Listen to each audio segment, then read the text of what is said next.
Hello, NEET અને ZEE unit 18 તેમાં method 2 radio activity એમાં 12મા ક્રમનું MCQ. રકમ આપેલી છે 20 મિનિટનો અર્ધાયુ ધરાવતા એક રેડિયો એક્ટિવ તત્વ માટે T1 સમયના અંતે 1/3 ભાગ અને T2 સમયના અંતે 2/3 ભાગ વિભંજન પામે છે.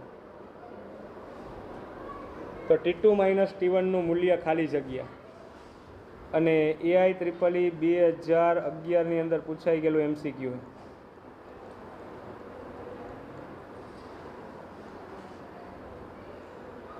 જો એમાં સમજો, એક કન્ડિશન મને આપી કે શરૂઆતની સંખ્યા N0 લઈ લો.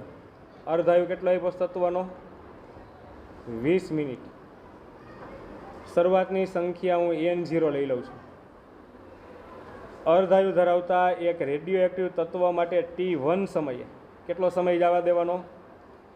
T1 સમય. તો 1/3 ભાગ વિભંજન પામે છે, તો બાકી કેટલો રહ્યો? અરે મારે તો આમાં બધા સૂત્રમાં અવિભાજિત ન્યુક્લિયસની સંખ્યાઓ જ છે.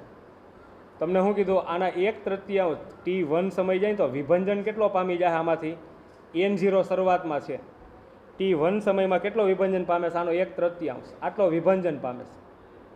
તો મારા વિભાજિત ન્યુક્લિયસની સંખ્યામાં ક્યાંય નથી આવતી, બધાય કઈ છે?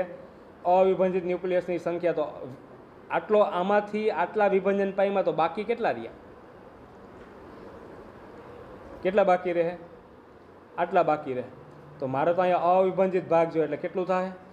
2N0/3. કારણ કે એકય સૂત્રમાં વિભંજિત ન્યુક્લિયસની સંખ્યા ક્યાંય નથી આવતી. આ જ્યારે પ્રશ્ન કરાવ્યા, નોંધ કરાવી, ત્યારે કીધું બધે અવિભાજિત ન્યુક્લિયસની સંખ્યા છે. તમને અહીંયા એવું કીધું કે શરૂઆતનો ભાગ N0 હોય, T1 સમયમાં એના 1/3 ભાગ વિભંજન પામે છે. તો આનો 1/3 ભાગ એટલે N0/3 એ વિભંજન પામે છે. તો અવિભાજિત એટલે કે બાકી રહેતો ભાગ કેટલો હશે? તો આમાંથી આટલો વિભંજન પામ્યો, તો બાકી આ બેની બાદ બાકી જેટલો એટલે 2N0/3 રહે. એટલે એક કન્ડિશન મને આપી. અને T2 સમયના અંતે 2/3 ભાગ વિભંજન પામે છે. બીજી કન્ડિશન એ આપી છે તમને. બીજી કન્ડિશન કઈ આપી? શરૂઆતની સંખ્યા N0 અને T2 જેટલો સમય જવા દો તો 2/3 ભાગ વિભંજન પામે છે. 2/3 ભાગ. તો આનો 2/3 ભાગ એટલે આટલો થાય, આટલો વિભંજન પામે. તો અવિભાજિત કેટલો રહે? આમાંથી બાદ કરી નાખો તો કેટલો બાકી રહે? 1/3 અને N0. બરાબર, Nની કિંમત આપી અને શરૂઆતની N0ની કિંમત આપી.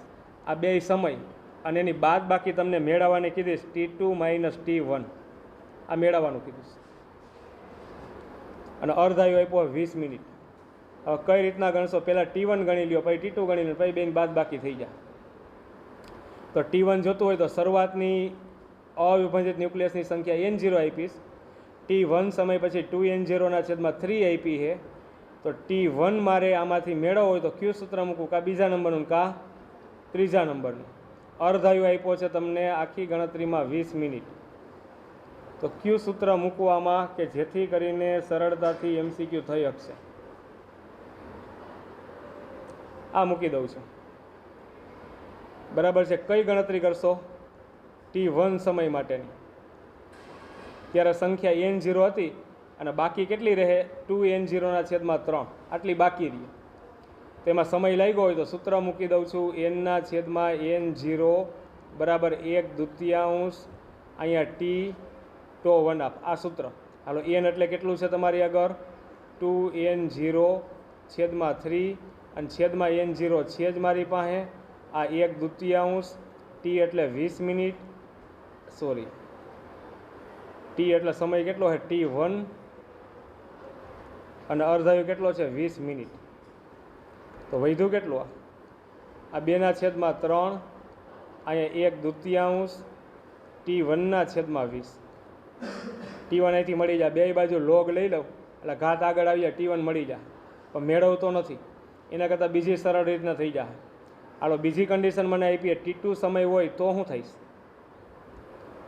બરાબર, T2 જેટલો સમય જાય તો શું થશે? એમાં અવિભાજિત ન્યુક્લિયસની સંખ્યા 1/3 N0 થાય. તો એના માટે આ સૂત્ર મૂકી દઉં. T2 સમય બરાબર. આના માટે ગણતરી એનના છેદમાં n0 1/2 ટી અને ટો 1/2. હાલો આ સંખ્યા કેટલી છે તો કે n0ના છેદમાં 3 છેદમાં n0 છે જ આ 1/2 આ t2 અને આ કેટલું છે 20 મિનિટ. હાલો બે કન્ડિશન તમને MCQ સોલ્વ કરવા માટે બે MCQ આ બે કન્ડિશનનો ઉપયોગ કરું બરાબર. એટલે આ પ્રકારના સમીકરણ મળ્યા. T2 - T1 જોતું હોય તો મળી જાય. કઈ રીતના? આ ગુણોત્તર લઈ લો. એટલે ગુણોત્તર એટલે અંશ અને છેદ આધાર સરખો તો ઘાતની બાદબાકી થાય. બાદબાકીમાં T2ના છેદમાં 20 - T1ના છેદમાં 20 તો બે સમયની બાદબાકી મળી જાય.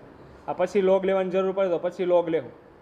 હાલો ગુણોત્તર લ્યો તો આના છેદમાં આ મૂકવું. જે સાદું રૂપ તો આપો. એક સ્ટેપ કયું આવશે 1/3 n0 નીકળી જાય 1ના છેદમાં 2 આ T2 છેદમાં 20. હાલો 2ના છેદમાં 1 મૂકો તો અહીંયા 1/3 છે છેદમાં કેટલું આવશે અહીંયા 2ના છેદમાં 3. પછી અહીંયા 1/2 એની T2ના છેદમાં 20 ઘાત તો છેદમાં અહીંયા કેટલું આવશે 1/2 T1ના છેદમાં 20 ઘાત. આ 3 વહી જાય તો વૈધું ને 1/2. અને આ બાજુ આધાર સરખો તો ઘાતની બાદબાકી તો ઘાતની બાદબાકી એટલે T2ના છેદમાં 20 - T1ના છેદમાં 20. આ બાજુ 1/2ની 1 ઘાત લખી શકું. અહીં 1/2 લસા લઉં તો T2 - T1ના છેદમાં 20 લખી શકું. આધાર સરખો વચ્ચે બરાબર તો ઘાતે સરખી જશે તો 1 બરાબર કેટલું આવશે T2 - T1ના છેદમાં 20. 20ને આ બાજુ લઈ લો તો T2 - T1 બરાબર 20. મિનિટમાં તમે મૂક્યું તો જવાબ શેમાં આવશે? આ મિનિટમાં આવશે.